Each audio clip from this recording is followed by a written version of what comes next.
ఇచ్చినందుకు, మంచి కరెంటుని దేవుడు మనకు అనుగ్రహించినందుకు, ఇంతవరకు చక్కటి స్తుతి ఆరాధన ద్వారా దేవుని గణపరచడానికి ప్రభు ఇచ్చిన ఈ గొప్ప కృపకే అందరం కూడా దేవునికి స్తుతులు చెల్లిద్దాము. హల్లెలూయా, హల్లెలూయా, హల్లెలూయా, హల్లెలూయా, హల్లెలూయా, హల్లెలూయా, హల్లెలూయా. స్తోత్రం, స్తోత్రం, స్తోత్రం, స్తోత్రం.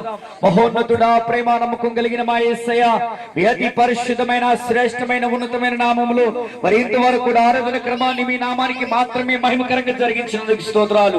పాటల పాడిన బిడ్డలందరినీ దీవించండి, ఆరాధించిన బిడ్డలను దీవించండి నాయనా.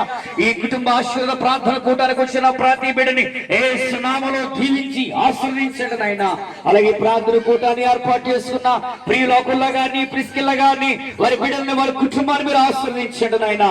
ఇప్పుడు చెప్పబోతున్న సాక్ష్యములో ప్రభా, వాక్య పఠనాలలో అలాగే వాక్య భాగములు అన్నిటిలో కూడా నీ సన్నిధి ఆది నుండి అంతవరకు మీరు అగ్నిత వహించి నీ నామానికి మాత్రమే మహిమకరంగా జరిగించమని యేసు అతి పరిశుద్ధ నామం పేరట అడిగి వేడుకొంచున్నాం తండ్రి.